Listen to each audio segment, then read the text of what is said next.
کسی صحابی نے اپنے بچے کی شادی پر اپنے گھر میں لائٹنگ نہیں کرائی، لیکن آپ کو دنیا کا کوئی عالم یہ فتویٰ نہیں دے سکتا کہ لائٹنگ کرانا حرام ہے۔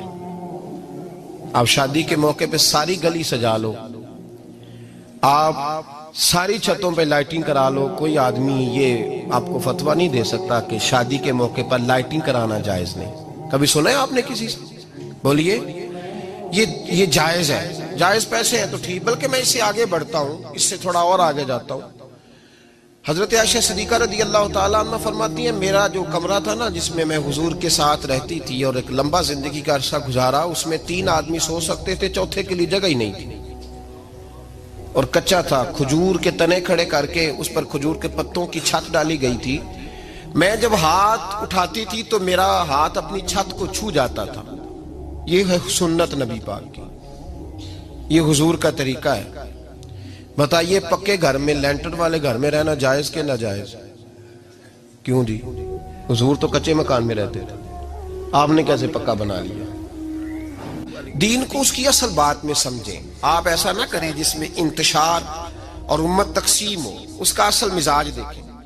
مہندی کے موقع پہ اگر کوئی آدمی 6 دیگیں دال چاول کی پکاتا ہے تو منع نہیں، جائز پیسوں سے پکائے، انہیں لائٹنگ لگوائی، کوئی منع نہیں، سارے محلے کو کھانا کھلایا، کوئی منع نہیں، بلکہ نبی پاک نے فرمایا بہترین مسلمان ہی وہ ہے جو سلام پہلے لے اور روٹی زیادہ کھلائے، تو بہترین مسلمان ہے۔ ناجائز کیا ہے؟ ناجائز ہے شادی کے موقع پر بینڈ باجا بجانا، اس میں رقص کرنا، اس میں بھنگڑے ڈالنا، عورتوں مردوں کا اختلاط ہونا، عورتوں کی مووی بنانا، یہ چیزیں ناجائز ہیں۔ تو جو ناجائز ہے اس پہ پابندی لگائی جائے گی، جو جائز ہے اس کے بارے میں یہ کہا جائے گا کہ بھائی احتیاط کی جائے، سنت کی طرف دیکھا جائے تو بہتر یہی ہے۔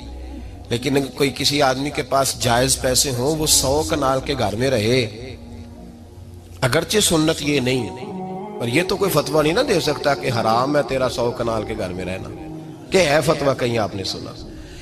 تو ہمارے ہاں تکلیف کا معاملہ یہ ہے۔ دیکھیں میرے بھائی، کسی بھی صحابی نے، بڑے درد کے ساتھ بات کر رہا ہوں اور یہ میرا درد ہے، میں درد سے اپنے دل کو، اپنے ایمان کو حاضر ناظر کہہ کے بات کر رہا ہوں۔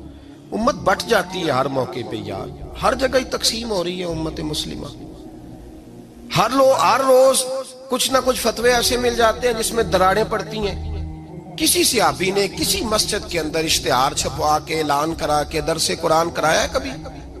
سیرت النبی کا جلسہ، ختم بخاری، مدرسے کا دستار فضیلت کا جلسہ، آپ نے اشتہار پڑھے ہیں نا یہ سارے مکاتب فکر کے، ہوتے ہیں کہ نہیں ہوتے؟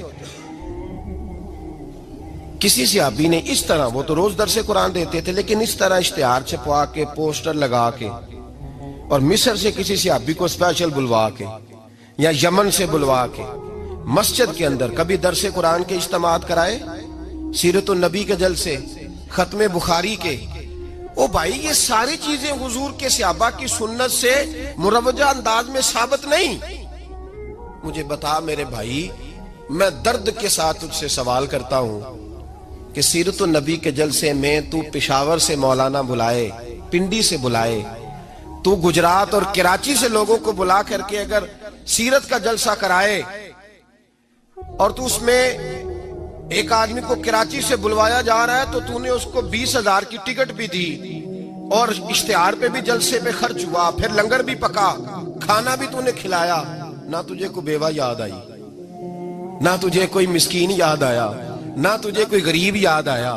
حالانکہ کہنا چاہیے تھا نا یہ جو ₹1,00,000 لگ رہا ہے کسی بیوہ کی خدمت کر دینی چاہیے، یتیم کو دے دینا چاہیے۔ درد کے ساتھ بات کر۔ سوال میرا یہ ہے کہ وہی کام جو سیرت کے جلسے میں ہوتے ہیں، پہلے تلاوت ہوتی ہے، پھر نعت ہوتی ہے، پھر کسی عالم کا بیان ہوتا ہے، وہی کام صرف نام بدل کے کیا جائے، عید میلاد النبی نام رکھا جائے صلی اللہ علیہ وسلم۔ یہ میں آپ کے ذہنوں پہ دستک دے رہا ہوں، تقریر نہیں کر رہا، صرف دستک دے رہا ہوں۔ او بھائی دیکھو، ایک آدمی وہی کام نام بدل کے کرے تو جائز ہے، اور اگر اس میں نبی پاک کے میلاد کا نام رکھ لیا جائے یا نعت کا نام رکھ لیا جائے تو پھر مجھے اجازت دے میں تجھ سے سوال کروں کہ صرف تجھے حضور کی تعریف پوری لگتی ہے؟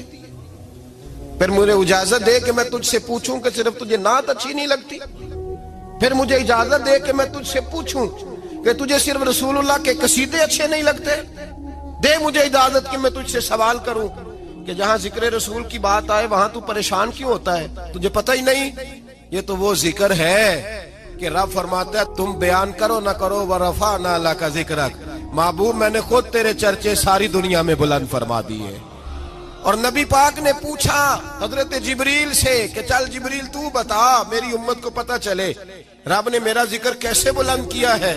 تو جناب جبریل کہنے لگے محبوبہ رب فرماتا ہے میرے نبی سے کہہ دے جہاں جہاں تیرے رب کا ذکر ہوگا وہاں وہاں تیرا بھی ذکر ہوتا رہے گا۔ یہ تو محتاج ہی نہیں کسی کا۔